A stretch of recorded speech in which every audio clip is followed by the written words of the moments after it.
Y bueno, hay otro caso. Ale Cuyen, ¿cómo Ale estás? Cuyen, bienvenida. Qué ¿Cómo gusto estás? que estás aquí con nosotros, Qué, analista política. qué gusto, siempre es un placer venir a verlos, pero ¿qué quiere Quería decir comentar esto? otro caso. ¿Cómo viste el tema de, pues, esta licencia indefinida de Andrea Chávez? Va a buscar la A gubernatura ver, nada que no del supiéramos. estado de Chihuahua.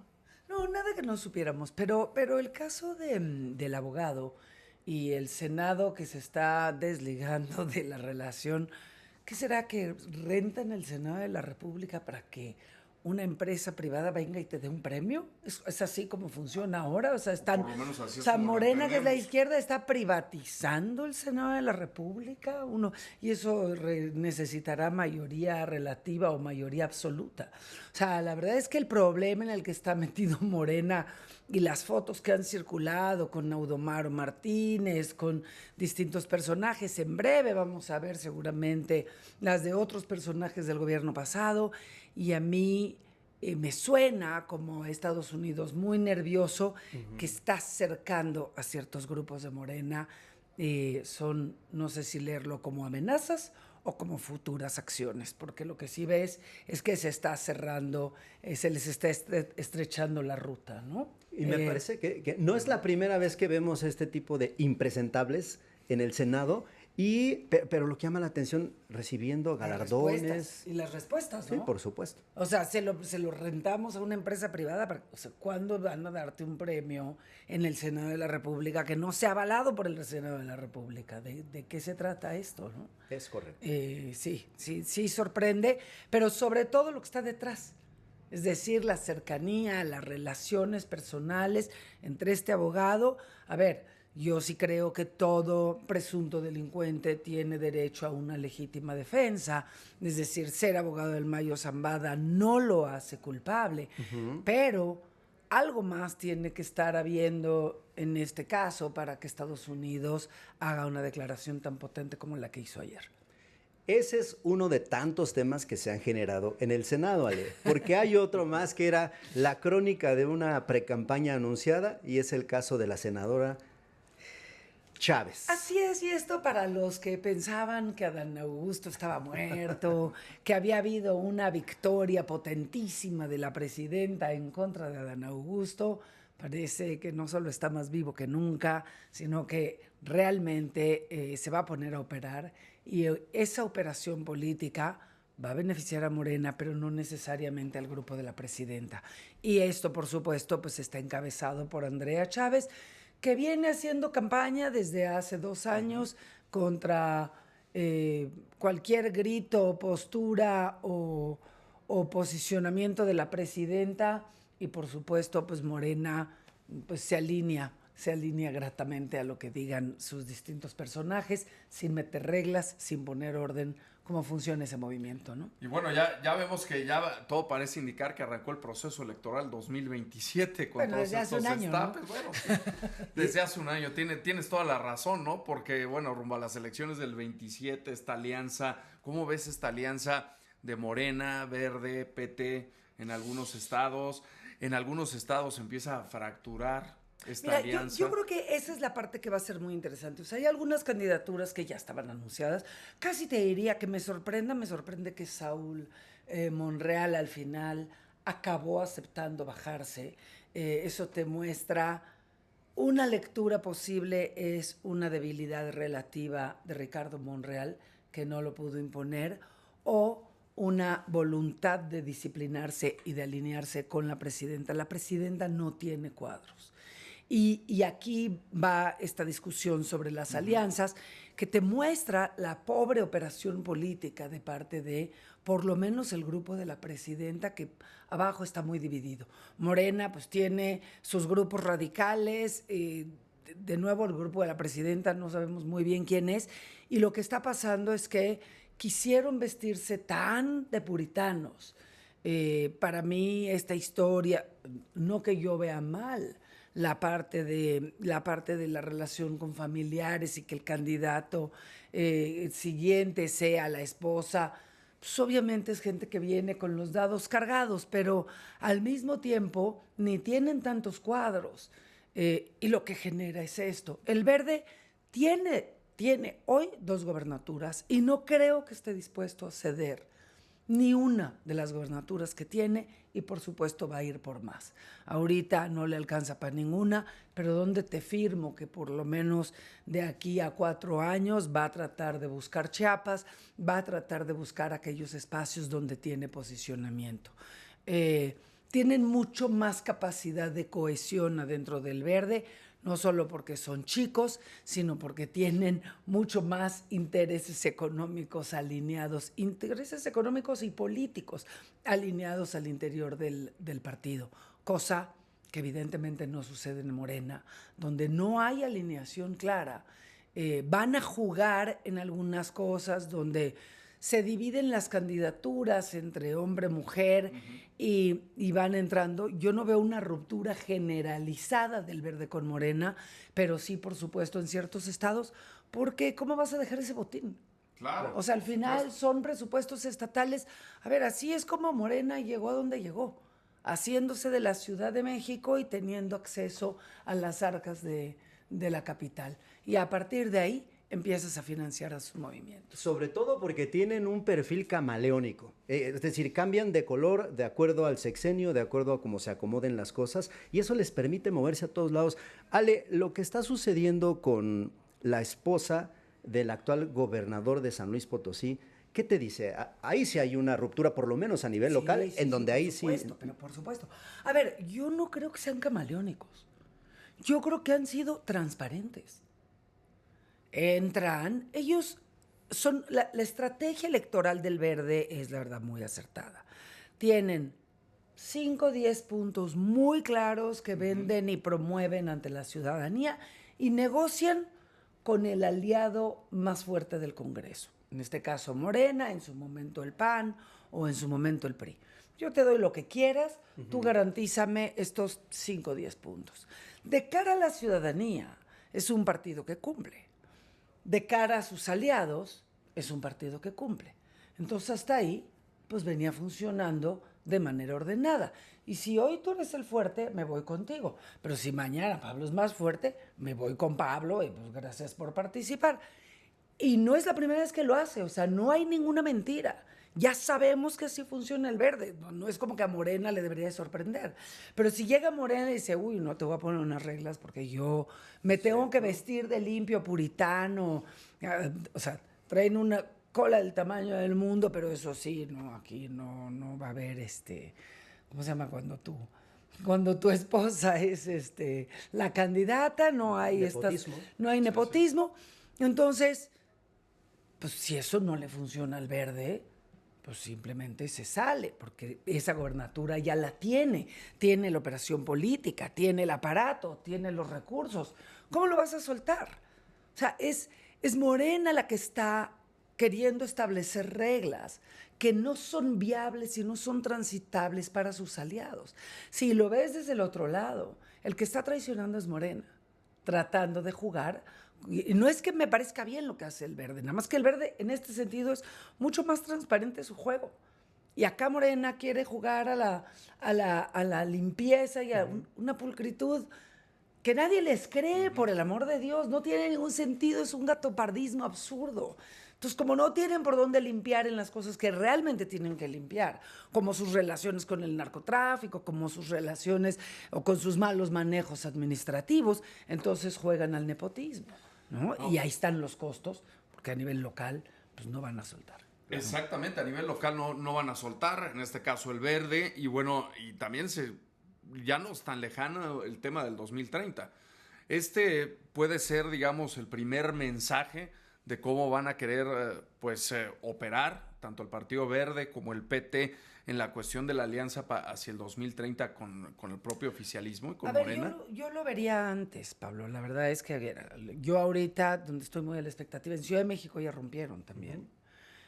Seguramente van a ir por varias alcaldías. ¿Por qué? Pues porque además las gestiones locales de Morena, no solo en Ciudad de México, sino en buena parte de la República, han sido tan malas que ellos solitos están abriendo ventanas de oportunidad, porque como funciona es que seleccionan sus candidatos por quién es más popular, no quién es más competente. No lo hacen por una verdadera voluntad de servir a la población, sino por una voluntad de servirse y de consolidarse en el poder. Entonces, en este sentido, se les está abriendo ya muchas posibilidades. Y lo que viene, que realmente es la joya de la corona y que te va a predeterminar mucho de lo que pase en la segunda mitad del sexenio, es Quintana Roo. ¿Por qué? Porque es el presupuesto más grande después de Ciudad de México. Y tener Quintana Roo, que ya lo tiene el Verde actualmente y que va a tener elección, es ahorita, digamos, la caja más grande. Y si logras Quintana Roo, te haces otra vez de una caja enorme que te va a permitir seguir creciendo en otros estados. Sí, porque y entonces te vas deslizando. Aunque Mara Lezama ganó por Morena y bueno, por esta alianza, la puso el Verde. Es gente del Verde. Es gente del Verde. Es gente del Verde y entonces ahí, digamos que seguro ahorita la gran negociación es esa. Y mucho lo que pase, lo que suceda con Quintana Roo, yo creo que va a ser predeterminante ahí sí para ver el posicionamiento del Verde de aquí al 2030. Eso es lo que le va a dar margen de maniobra y la señal que mandaron con San Luis Potosí es no vamos a ceder. Y pues sí, el Verde no solo tiene a la gobernadora, sino tiene muchos operadores desde hace mucho tiempo en ese estado, que es el que más recursos genera hoy por hoy. Ale, la 4T nos ha presumido muchísimos logros, en donde ya pusimos orden aquí, pusimos orden acá. Y por eso digo, le hice así, ¿no? Muchísimos logros. Pero evidentemente uno de los que no podrían presumirnos como logros es el haber controlado a los partidos pequeños. O sea, el habérselos echado a la bolsa y demás, eso no les funcionó y no les va a funcionar hasta ahora. ¿Qué piensas de ello? Mira, yo creo que Morena ha sido muy soberbia. Morena llegó, ustedes no podrán olvidar el día de la toma de posesión de la presidenta, donde llegó, hasta le dio un beso en la mano a Velasco, grandes abrazos con el Partido del Trabajo y decidió ni siquiera voltear a ver al PAN, al PRI, a Movimiento Ciudadano, en un ánimo mínimamente republicano. No estamos hablando acá de que hagan alianzas, concertaciones, ni ninguna de las cosas que tanto denostan.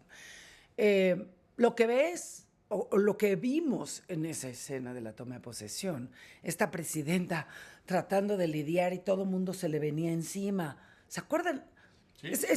Hoy que estamos casi a la mitad del sexenio, yo creo que vale la pena la foto, porque subió. Ella fue a darle un abrazo y un beso al expresidente, digamos, en un acto donde en vez de asumir la banda, fue a dar las gracias. Y luego el mundo se le vino encima y nunca pudo tomar control de la tribuna. En el momento en que acabó su discurso, que fue como el mínimo indispensable, perdió el control. Y mandó la señal de que solo iba a hablar con sus dos aliados. Pero a los dos aliados los ha maltratado. De nuevo, con este intento de establecer reglas puritanas. Y son puritanas, ¿por qué? Porque la política no se hace así. La política se hace a partir de negociaciones, se hace a partir de acuerdos. Y una cosa es que seas más chiquito y que seas mi aliado y que yo sea el grandote y tenga más dinero. Otra cosa es que te pueda humillar o que te pueda pedir que votes en contra de tus propios intereses. O sea, ¿cómo vas a pedir que se haga una reforma política para garantizar que los partidos chicos se queden sin recursos? O sea, ¿en qué cabeza cabe que eso es transitable? No hay manera. O sea, ¿qué? ¿Le pusieron una pistola? ¿Le metieron una orden de aprehensión? ¿Le metieron...? No hay manera de que lo controles. Entonces, hay una concepción, me parece a mí, que es un acto de soberbia de parte de Morena. Y ahí yo no sé si es alguien que está liderando dentro de Morena en contra de la presidenta. Es decir, mira, yo lo hago porque en esto tú crees, pero en realidad es algo que sabes que va a generar ruptura. Pues la presidenta, pues se supone que es técnica y se supone que es científica y que no sabe tanto de política, ¿no? ¿Te acuerdas que se vendía como esta tecnócrata, nada más que física, porque economista no es? Pues si fuera economista, a lo mejor estaría mucho más clara sobre cómo se alinean los incentivos de los actores económicos y políticos. Porque tú no puedes, de nuevo, pelearte de esa manera o actuar de esa manera con tus aliados y esperar que sigan pegados a ti. Menos cuando está con una popularidad muy alta ella, pero su gobierno está pésimamente evaluado y todos los resultados son malos. Y ahorita no hemos visto los de la pobreza, pero en menos de lo que se imaginen van a empezar a reducirse. O sea, van otra vez a aumentar los indicadores de pobreza porque no te dan los números. Tocas dos puntos muy, muy importantes, Ale. ¿Qué es este tema? Digamos, el mensaje que mandó cuando llega la presidenta Claudia Sheinbaum al poder, sobre todo con los partidos de oposición y con sus aliados, de cierta forma también. Y por otro lado, es lo que viene para el año 2027.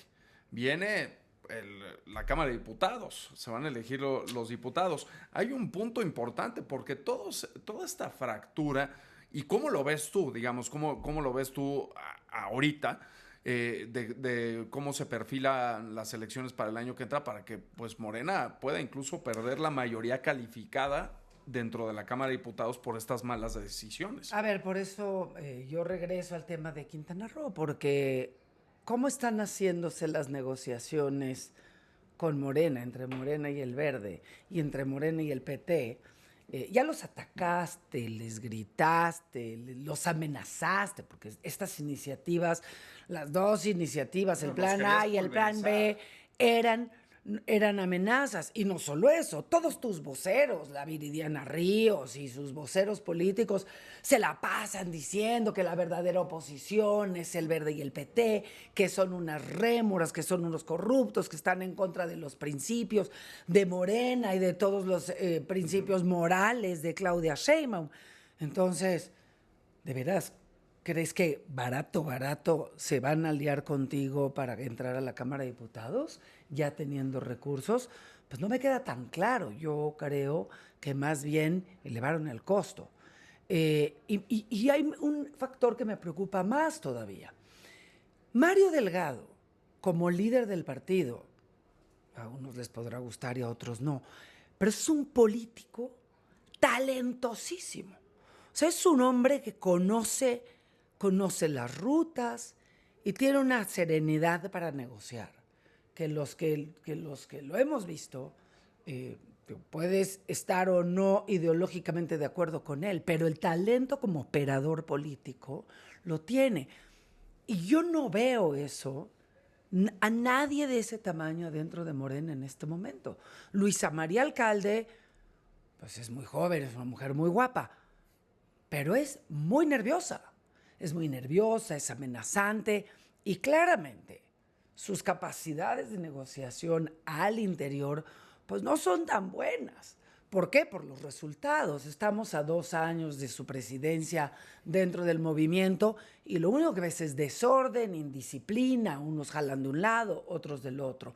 Tampoco ves quién está mandando, porque tienes a una Adán Augusto muy potente, tienes todavía a grupos, a Andy mismo, con mucha fuerza. Entonces no sabes exactamente a quién está liderando Luisa María Alcalde y cómo está operando ahí adentro. Ciertamente, el talento político que tenía Mario Delgado y que además estaba alineado pues, con la fuerza del presidente que lo respaldaba. Él tiene habilidades, pero es todo un equipo, ¿me entiendes?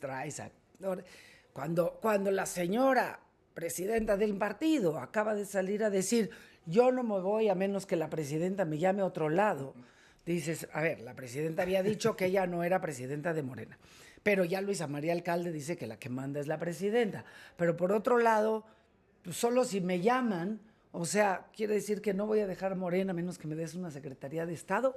¿O cómo lo tenemos que interpretar? Mensaje, ¿no? Yo me quedo con mis dudas, Ale, acerca de Mario Delgado. Yo no sé en dónde haría menos daño, si en la SEP o en Morena. En una de esas que lo manden a Morena, porque el daño también en la SEP, ese es otro asunto. Yo no estoy hablando de resultados en ese sentido.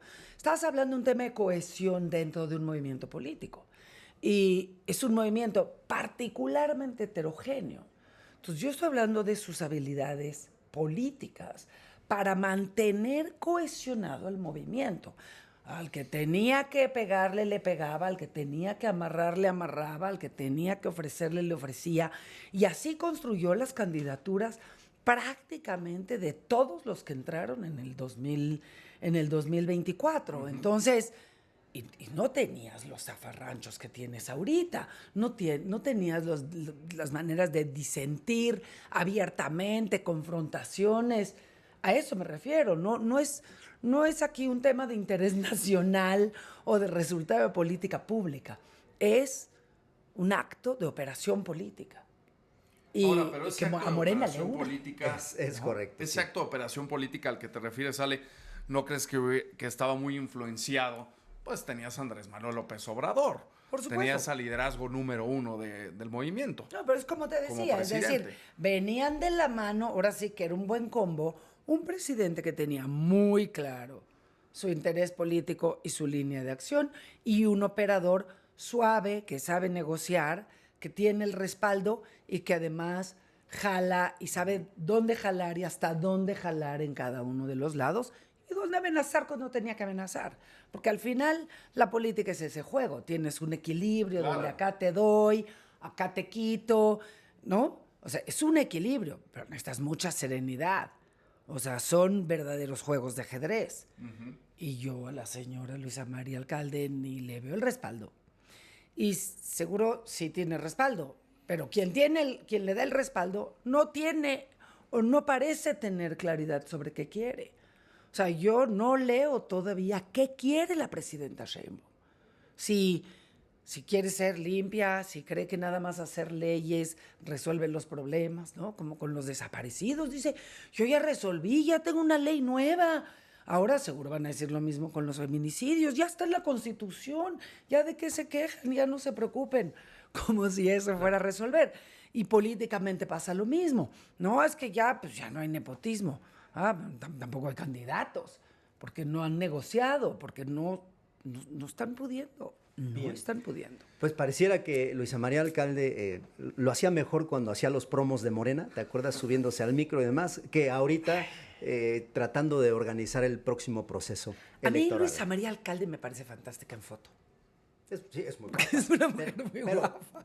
Ya cuando empieza a hablar y a gritar, ¿no? Pero sobre todo cuando ves los resultados de sus negociaciones, que al interior de Morena claramente son deficientes. Me quedo ahí con es algo, donde. el combo no es el correcto ahorita, entonces. Pues por lo menos, dados los resultados, mi querido Pablo, salvo que nos sorprendan dentro de 1 o 2 meses, cuando veamos en armonía a todo Morena, con una serie de candidatos afines a la presidenta, listos para lanzarse a las candidaturas. Todo lo demás tienen un tejemaneje con una estructura legal, un instituto electoral completamente a modo. Tienen todo para quedarse, aunque pongan al perro de su casa. En fin, pues a estos partidos pequeños ni los pulverizaron, decía Pablo, los querían pulverizar, ni los pulverizaron, ni se los echaron a la bolsa y ahorita tienen un problema encima porque cada quien jala para su lado. Ale Cuyen, muchas gracias. O aprenden a negociar y cambian su estrategia, o eso puede generar una implosión que no le conviene a Morena. Seguramente. Es un placer estar con ustedes siempre. Gracias, Ale Cuyen, Gracias. política aquí en 1 TV y aquí en A las 9 en 1. Vámonos a una pausa. Al volver nos vamos a enlazar a Palacio Nacional. Ya terminó la conferencia de la presidenta Claudia Sheinbaum. Gracias. Ya volvemos.